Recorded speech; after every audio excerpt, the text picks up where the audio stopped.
সূরা ইউসুফের 100 নম্বর আয়াত খুলে দেখো। ইউসুফ আলাইহিস সালাম কুরসির মধ্যে বসা,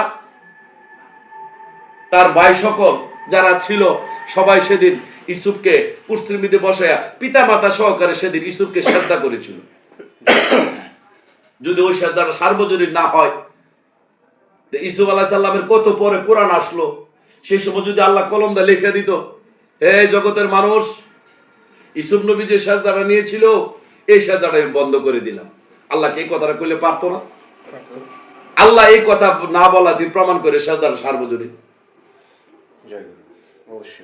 দুনিয়ার জগতে বন্দেগী কইরা আমল কইরা নবী হই না, নবী আল্লাহর প্রেরিত নবী কোনদিন ভুল সিজদা দিতে পারে না। সেদিন ইউসুফ নবীও তো ইয়াকুব নবীর কুসরিবিতে বসায় সিজদা করেছিল। তাইলে ইয়াকুব নবী ছিলেন নবী, ইউসুফ নবীও ছিলেন নবী। দুই নবী একসাথে কোনোদিন ভুল করতে পারে না। আর নবীগণ যদি ভুল করে ধর্ম থাকে না। সুতরাং নবীগণ কোনোদিন ভুলই হইতে পারে না। এখন তোমরা বলবা এই সিজদা তো সার্বজনীন না, এই সিজদা সার্বজনীন না।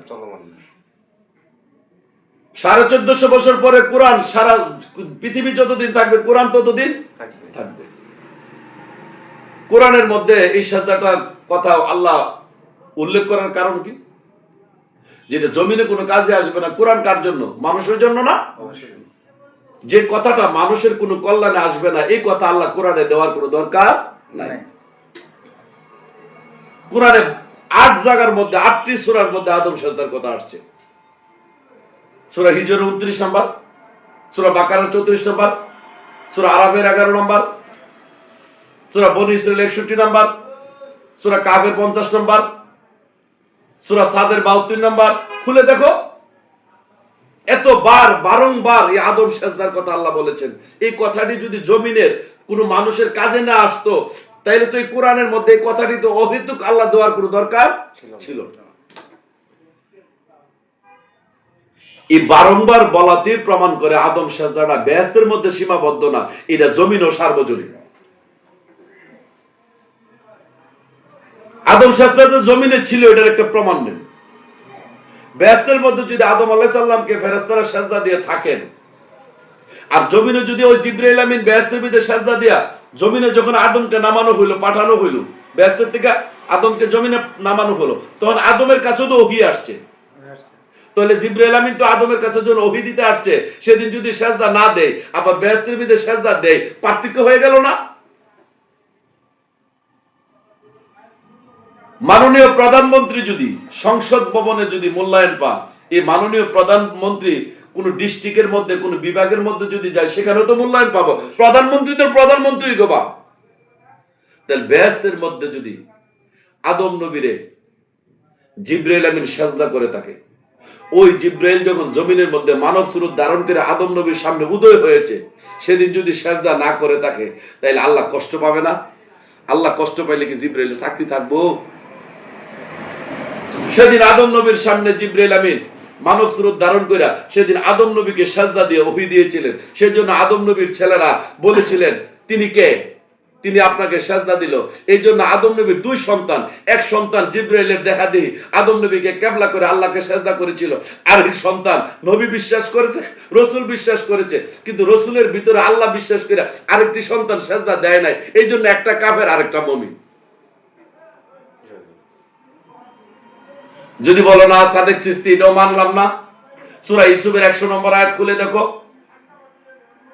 ইউসুফ আলাইহিস সালাম কুরসির মধ্যে বসা, তার ভাই সকল যারা ছিল সবাই সেদিন ইউসুফকে কুরসির মধ্যে বসায়া পিতা মাতা সহকারে সেদিন ইউসুফকে সিজদা করেছিল। যদি ওই সিজদাটা সার্বজনীন না হয়, ইউসুফ আলাইহিস সালামের কত পরে কোরআন আসলো, সেই সময় যদি আল্লাহ কলম দিয়ে লিখে দিত, হে জগতের মানুষ, ইউসুফ নবী যে সিজদাটা নিয়েছিল এই সিজদাটা আমি বন্ধ করে দিলাম, আল্লাহকে এই কথাটা কইলে পারতো না? আল্লাহ এই কথা না বলাতে প্রমাণ করে সিজদাটা সার্বজনীন। দুনিয়ার জগতে বন্দেগী কইরা আমল কইরা নবী হই না, নবী আল্লাহর প্রেরিত নবী কোনদিন ভুল সিজদা দিতে পারে না। সেদিন ইসুফ নবীও তো ইয়াকুব নবীর কুশ্রীবিতে বসায় সাজদা করেছিল। তাইলে ইয়াকুব নবী ছিলেন নবী, ইসুফ নবীও ছিলেন নবী। দুই নবী একসাথে কোনোদিন ভুল করতে পারে না। আর নবীগণ যদি ভুল করে ধর্ম থাকে না। সুতরাং নবীগণ কোনোদিন ভুলই হইতে পারে না। যদি বলো এটা ইসুফ নবীর বেলা আসছিল, এখন আমার নবীর বেলা যা আসছিল এটার প্রমাণ কি? এমন একটা কথা আসতে পারে না। এই কথাটার ব্যাখ্যা নাও। আমার নবীর কাছে কি এরকম ছিল কিনা সাহাবারা? এই ওয়াজটা সবাই করে। নবীজি এক জয়নেক সাহাবা নবীজিকে স্বপ্নে দেখেছিল, দেখে বলেছিল, হে আল্লাহ রাসূল, আপনাকে স্বপ্নে দেখেছিলাম। আল্লাহর নবী বললেন, তুমি আমাকে স্বপ্নে দেখেছো, তারপরে বলো কি করেছো? আমি আপনাকে সেজদা দিয়েছি। তাই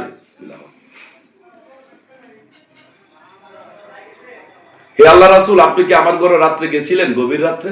আল্লাহ রাসূল বলে, না, আমি তোমার ঘরে গভীর রাত্রে যাই না। আপনি যদি না যান, আমি যে সেজদা দিলাম আমার সেজদাটা কি বিফলে? নবীজি বলেন, নবীর সাহাবা সেজদা কোনোদিন বিফলে যাইতে পারে না। তে আল্লাহ রাসূল আপনি জান না, তাহলে আমি দেখলাম কারে? ইবলিশ।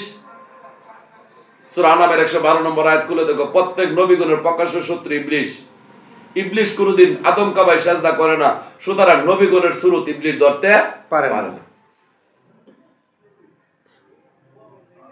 সাহাবা বললেন, আল্লাহ রাসূল, আপনিও জান নাই, ইবলিশ আপনার সুরত ধরতে পারে না, আবার আমার সেজদা বিফলে যাবে না।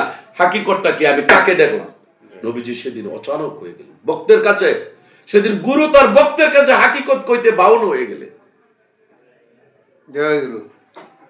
সেদিন আল্লাহ রাসূল বলেছিলেন, সাহাবারে, তুমি যখন আমার কাছে বায়াত হয়েছ, আমার আদর্শ যখন আদর্শবান হয়ে গেছো, আমার চরিত্র যখন চরিত্রবান হয়ে গেছো, পূর্বের স্বভাব বাদ দিয়ে আমার স্বভাবে যখন তুমি রঙিন হয়ে গেছো, আল্লাহ তোমাকে ভালোবেসে নিয়েছে। তখন আল্লাহ চিন্তা করল যে আল্লাহ রসুলের এই ভক্তটার কাছে আমি একটু যাই, যে আমি সাহাবারা যাই একটু আদর করতে হবে। আমি যদি আরশে আজিম থেকে আদর করি, আমার আল্লাহর এই ক্ষমতা আছে। আল্লাহ কই আমি তৃপ্তি পাবো, কারণ সে তো রসুলের জানের চাইতে বেশি ভালোবাসে। তাহলে তার কাছে রসুলও থাক, আল্লাহও থাক। সেদিন আল্লাহ পাক অন্য কোন রূপ ধরে সাহাবার সামনে রাত্রেবেলা উদয় হয় নাই। কেন হয় নাই? আল্লাহ জানে কি কি সুরত ইবলিস ধরতে পারে আর কি কি সুরত ধরতে পারে না। আল্লাহ যদি ওই দিন ওই সাহাবার ঘরের শূন্যর উপরে তাকিয়ে কইতো, সাহাবা তোমার আমি ভালোবাসি, তুমি কেমন আছো, আল্লাহ বলতে পারে। আল্লাহ তো সেই শক্তি আছে। ইবলিসের শূন্যর উপর থেকে কথা বলতে সক্ষম। তাইলে তো সাহাবা ধোঁকা হবে। আল্লাহ কি জানে না? তখন আল্লাহ চিন্তা করলো যে আমি এমন একটা সুরতের শব্দ বের ধরে সাহাবার সামনে উদয় হব, ইবলিস যেমন সাহাবারে ধোঁকা দিতে না পারে। যদি সাহাবার মা বাবার সুরত ধরে, মা বাবার সুরত তো ইবলিস ধরতে পারে না? অনেক ছেলেরা দেখবা খালা খালুর স্বপ্নে দেখে বলে, আম্মা গো আমি তো আজ খালুর স্বপ্নে দেখেছি। খালু কে আইছিল এর বাড়িতে? অনেক প্রেমিক প্রেমিকার রাত্রে ঘুমাইলে কয় না, আমি আমার বান্ধবীর স্বপ্নে দেখেছি। বান্ধবী কি রাত্রে আইছিল? তাহলে ইবলিস মানুষের সুরত ধরতে পারে। সূরা লুকমানের 13 নম্বর আয়াত খুলে দেখো। সেই প্রবাঞ্চিত ইবলিস তোমাকে আল্লাহ সম্বন্ধে ধোঁকা দিতে পারে। কেন আল্লাহ সম্বন্ধে? আল্লাহ তো আমি দেখি নাই, অদেখা বস্তু না, অদেখা বস্তু দিয়ে ইবলিস ধোঁকা দিতে পারে। তখন আল্লাহ চিন্তা করলো ওই সাহাবার প্রতি যে আমি সাহাবার একটু আদর করব। তখন আল্লাহ চিন্তা করলো এমন একটা সুরতের ছদ্মবেশ ধরাম, ইবলিসের জন্য ধোঁকা দিতে না পারে, তার জন্য আল্লাহ দর্শন হয়ে যায়। সেদিন নবীর সুরতে ওই সাহাবার করে স্বয়ং আল্লাহ উদয় হয়ে গিয়েছিল। জয় গুরু, জয় গুরু। তখন সাহাবা সেদিন সাজদা করেছিলেন। তখন নবীজি বলেছিলেন, তুমি যখন ওই স্বপ্নে সাজদাটা করেছো, বাস্তবে এখন আমাকে করে নাও, আর নাইলে তোমার হবে না। কেন? ওই সুরতের মধ্যে সেজদা দিয়েছো, আর এই সুরত যখন সামনে পাইছো, সেজদা না দিলে তোমার গিন হয়ে যাবে। একটাতে করেছো, আরেকটাতে করো নাই। ওই যে আমি কথাটা বললাম, স্বপ্নে যদি নবীর সুরতের ভিতরে তুমি আল্লাহকে সেজদা দিতে পারো, বাস্তবে যদি এই সুরতে না দাও, তাহলে তো তোমার নবী মানা হলো না। তুমি যদি 100% নবীকে পাইতে চাও, স্বপ্নেও যদি সাজদা দিয়ে থাকো, বাস্তবে সাজদা দাও, কারণ নবীর বডিটাই তো আল্লাহরই বডি। জয় গুরু। সেদিন সাহাবা নবীর সুরতের মধ্যে আল্লাহকে সাজদা দিয়ে সেদিন ইবলিশ থেকে পবিত্র হয়েছিলেন। তাইলে এই সাজদা ইউসুফ নবীর সময় ছিল, এই সাজদা আমার নবীর সময় ছিল, এই সাজদা আদম নবীর সময় ছিল, এই সাজদা আদম আলাইহিস সালামের সন্তানের সময় ছিল, এই সাজদা মুসা নবীর আমলও ছিল।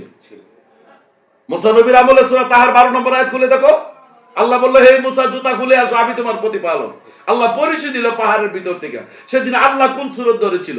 সেদিন আল্লাহ মুসা নবীর নিজ সূরত ধইরা মুসা নবীর সামনে উদয় হয়েছিল। সেদিন মুসা নবী নিজ সূরতের ভিতরে সেদিন আল্লাহকে সাজদা দিয়েছিল। জয় গুরু, জয় গুরু। তাহলে এই সাজদা সার্বজনীন। এই সাজদা যারা ডাক্কা রাখছো, তোমরা প্রকাশ করে দাও, কারণ ডাক্কা রাখলে কোনো লাভ হবে না। কারণ তুমি যদি কাবিন টাবিন না করো, আর তুমি যদি প্রকাশ না হইয়া বেডির লোকে মিলামেশা করো, তো মানুষে তোমার সন্দেহ করবো, পরে কিন্তু যারও সন্তান হইব। তাইলে তুমি যেই সাজদা আল্লাহর দর্শন হয়, যে সাজদা আল্লাহর নৈকট্য পাওয়া যায়, যে সাজদা সূরা আলাকের 19 নম্বর আয়াত খুলে দেখো, যে সাজদা আল্লাহর কাছাকাছি হওয়া যায়, ওই সাজদা গোপন রাখো না, প্রকাশ্যে আল্লাহরে দাও, প্রকাশ্যে আল্লাহর কাছে তুমি দর্শন করো, আর নাইলে তোমার এই কোনো কাজে আসবে না। তা আমি মনে করি প্রত্যেকটা মানুষ সম্যক গুরু একজন রসুল, যে ওই গুরু রসুল দাবি করে এমন একটা গুরু ধরো, তুমি আবার দেখো ওই গুরু তোমার দাদা গুরুর কাছে মাথা নত করছে কিনা। হ্যাঁ, তোমার এমন একটা গুরু ধরো, এই গুরু আরেক গুরুর কাছে মাথা নত করেছে, এমন একটা গুরু ধরো, তুমিও মাথা নত করো। এই জন্য আয়াত আসছে, মাথা নতকারীর সাথে মাথা নত করো। একজন মাথা নতকারী গুরু কাছে বায়াত হয়ে সেই গুরুকে রসুল বিশ্বাস করে, রসুলের হাত আল্লাহর হাত, রসুলের চেহারা আল্লাহর চেহারা, রসুলের ভিতরে আছে আল্লাহ বিশ্বাস করে তুমি ওই কাবায় আল্লাহকে সাজদা দিয়ে ইবলিশ থেকে পবিত্র হয়ে যাও। যে ইবলিশ যে সাজদা করে না, ওই সাজদা করে তুমি হাসরের ময়দানে উঠো। তুমি দুনিয়াতে যাও সময় ইবলিশের শত্রু, হাসরে গিয়া দেখবা আল্লাহ তোমার আপন। জয় গুরু, জয় গুরু।